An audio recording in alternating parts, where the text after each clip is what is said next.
Welcome to New Glasgow, Nova Scotia, population of approximately 9,697, home to 510 African Nova Scotians, arriving since 1767. Yes, we've been here.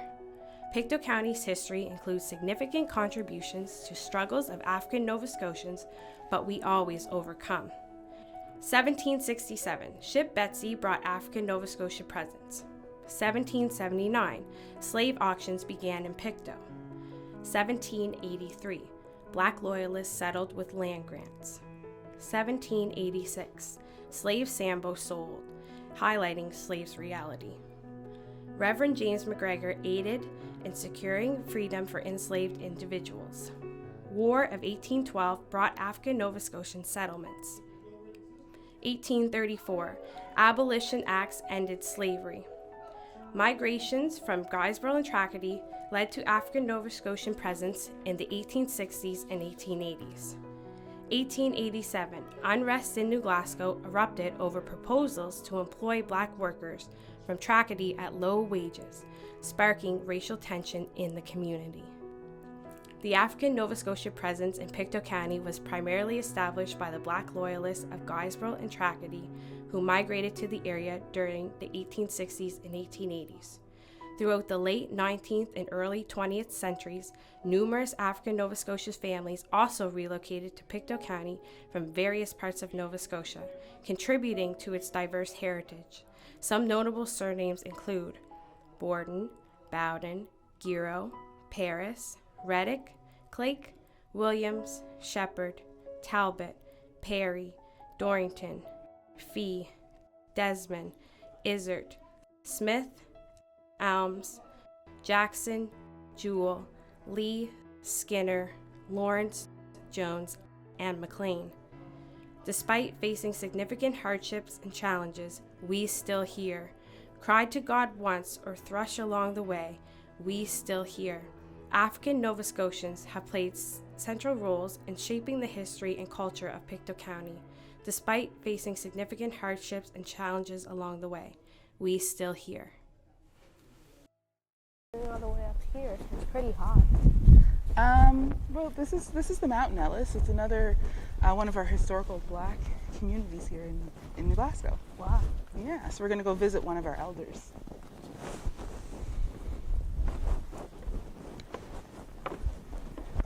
Go ahead.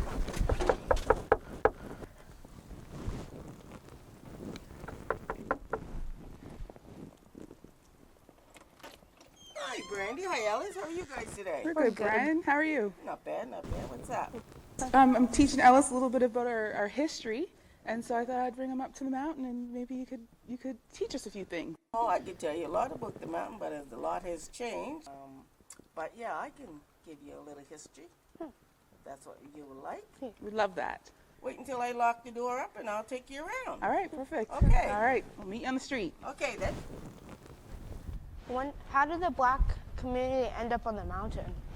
Well, from what I know was that Uncle Albert Williams, Mr. Albert Williams, he had his own, well, his father had his own business, and he was downtown on Provost Street.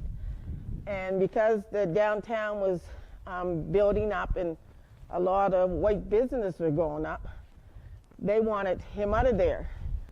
So he took the deal and he moved up here and he split it up to certain people, and this is how the family got on the mountain. And most of them that came on the mountain were relatives. They were brothers, uncles, like sisters and sister-in-laws, like, you know, so that's how most of them all got up here. Yeah, so. About how many families did you say? Around 13 Black families, from what I remember. Welcome to Jacksonville, a prominent Black community within the Black community. Home of the Jacksons, like Jim Jackson, with the notable boxers' names like Charles Bearcat Jackson, Jojo Jackson. This historical community ceased to exist upon the passing of the late Thomas Jackson Izzard. The Afrocentric Heritage Park is situated on Vale Road in the south end of New Glasgow and has a rich history and significance. Originally established as the Vale Road Park in the 1970s, it served as an outdoor recreation space for the community until the early 1990s, when the playground was relocated. In 2000, the park reopened with a new focus, dedicated to the children of our community and bearing the inscription, "One cannot envision the future without understanding the past." The Afrocentric Heritage Park is dedicated to our children. Central to the park is a pyramid-shaped building, symbolizing the pyramids of Egypt. Each side of the building represents a different aspect of the history and migration story of the Black community in Nova Scotia. The park serves as a commemoration of the past, a celebration of the present, and a foundation for the cultural future of African Nova Scotians.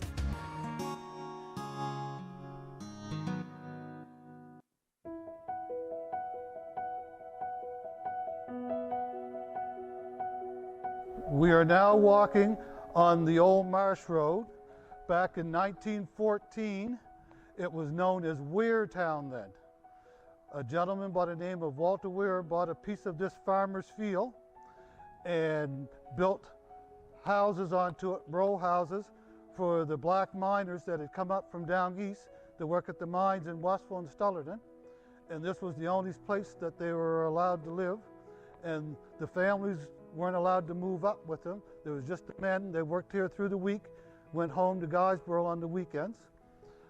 Over the years, the family started moving up and people started buying bits and pieces of property and becoming homeowners. Later on, when the main road went through here, and that's when the street took the name Vale Road. In the heart of Pictou County stood Vale Road, a vibrant community where love, family, and community thrived without the confines of street names. I was born and raised here. Although poverty was a fact, so was love and imagination, and it was the recipe for stretching food and safely caring for each other. But in the late 1960s, the tranquility of Vale Road was threatened when it was classified as blighted under the Urban Renewal Development Plan of Pictou County. The town planner suggested the residential area be rezoned to commercial and the residents of Vale Road be relocated into public housing for their own good and the betterment of the community. The park here on our right-hand side, this was a swamp that used to flood in the wintertime, and it was one of our main hockey rinks. For all the young kids growing up here, a lot of them learned how to skate on the pond that used to be right here. But the community refused to be torn apart. Dr. Carrie Best, a journalist and activist who became a beacon of hope and resilience, spearheaded the fight to save the Vale Road. Together, they fought to preserve their homes and way of life and resist the injustice. The residents of Vale Road rallied together to resist the rezoning and relocation proposed by the town planner. There's some that have been here for generations. The Bordens, the Reddicks, the Pattersons have all been here. The Parises, my parents, my grandparents, and their siblings. In the years that followed, the residents reclaimed their Black presence in the community by renaming the streets after their own families with long histories in Vale Road. Bowden Road, Paris Way, Reddick Lane. These names now stand as a testament to the resilience and perseverance of the community. The Vale Road may have faced adversity, but it emerged stronger than ever. Together, we have shown the power of community and the importance of preserving our heritage. Welcome to Viola's Way, named after Viola Desmond to mark the place where she took her stand at the Roseland Theatre in 1946 when she was arrested for sitting in the whites-only section of the theatre. But that's not all. There was quite a traumatic downtown history in New Glasgow, often overlooked. Black citizens were subjected to this anti-Black mistreatment for decades before, and decades after Viola was so violently removed. This behavior persisted well into the late 60s and early 70s, and those victims are alive today.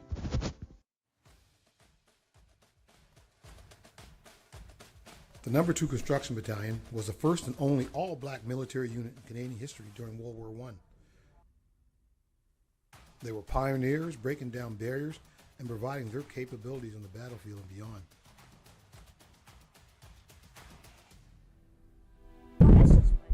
Well, this is a cenotaph dedicated to the men of the No. 2 Construction Battalion.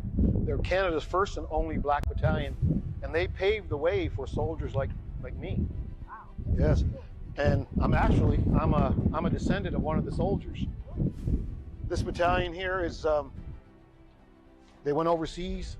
They had to go through a lot of difficulties as black men in the forces, but they overcame that and they contributed to the Allied forces during World War I, and there was an integral part about helping win the war. Oh, that's really cool. Yeah, right on.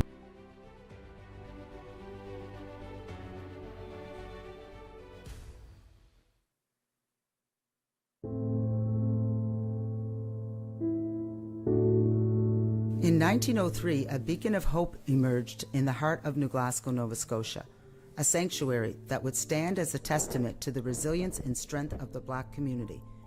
This beacon was the Second United Baptist Church. Ariel, this is Second United Baptist Church, our church. It's the nucleus of our black community.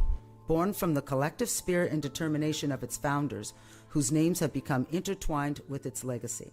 Reverend Donald Thomas, he was the longest serving minister for Second Baptist Church. A lot of ministers have come and gone. At its inception, the church was more than just a place of worship. It was a lifeline for black survival in a world fraught with adversity. With each passing year, it grew to become the epicenter of community life, a hub where souls gathered to find peace, support, and solidarity. Second Baptist was like a safety net for our community members, a gathering space. Led by devoted reverends, steadfast deacons, and committed women and members of the church, it became a force for social change, organizing around matters of social justice, and groups like the Men's Brotherhood, Pursuers, Ladies Auxiliary, and other missionary groups became our pillar of strength, binding the community together with their unwavering dedication. But it wasn't just the adults who found refuge with the church's walls. The youth found guidance in camaraderie through programs like Explorers, Beavers, CGIT, Sunday School, Junior Choir, and Youth Group. The kids, like, you got your free ice, come and get your free ice cream and Papa Chips, children. Yeah, it was a family affair. Second Baptist Church family affair. Doors open to many.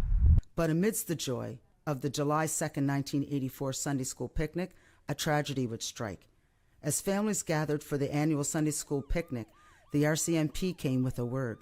A fire had accidentally consumed the beloved church building that was currently under construction. Panic ensued as parents hastily gathered their children, their hearts heavy with grief and disbelief, to go check out the church fire. We didn't go, unfortunately, and we barbecued at home at Nanny's house just behind the church, and we saw smoke and flames, and everybody that was at the barbecue at our house, they were here. And we just started picking up. I picked up the deacon's chair. We'll bring it out, run down. Actually, we took the furniture across the street by the school fence and run back up in and grab another piece of furniture. So it was very, very devastating. It was a big loss.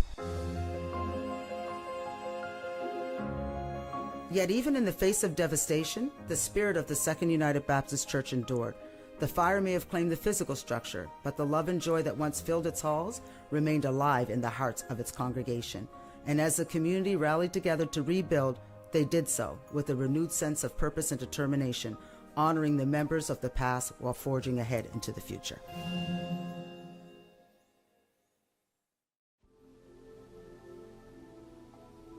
Ubuntu song. In the marrow of our bones, in the echoes of our laughter, lives a legacy of love, spanning generations ever after. Through the grueling tests of time, through the sizzling storms of hate, our ancestors, they carved a path, their steps communicate. Through the depths of the Middle Passage, hear the cadence of their feet, see the burdens of their journey, feel the love in each heartbeat. Generational, intentional, our guiding light on these dark streets. From the shores of Nova Scotia, where freedom called our name, through Reconstruction's fiery trials in hopes and dreams reclaimed, from the vault of those before us, priceless wisdom does bestow, kernels of truth to always root us, and some seeds for us to grow. Kernels of truth to always root us, and some seeds for us to grow. In every season there'll be trials. In every trial we'll ever face, let love first become our anchor. Let it be our saving grace. Through our struggle and our pain cometh joy, survival's song. Generational love sustained us, and our faith has kept us strong. And so as we journey forward, we remember what brought us through. We give honor and we pay homage to each and every one of you, our ancestors, our elders, our mentors, and our youth. With resilience in our veins and with hope inside our hearts, we shall dance through our adversity, refusing to fall apart. And as we dance, we feel the light shine through, and we shall carry on, 'cause we are one through each other. We are one, sisters and brothers. We are one, love for each other. And this is our Ubuntu song.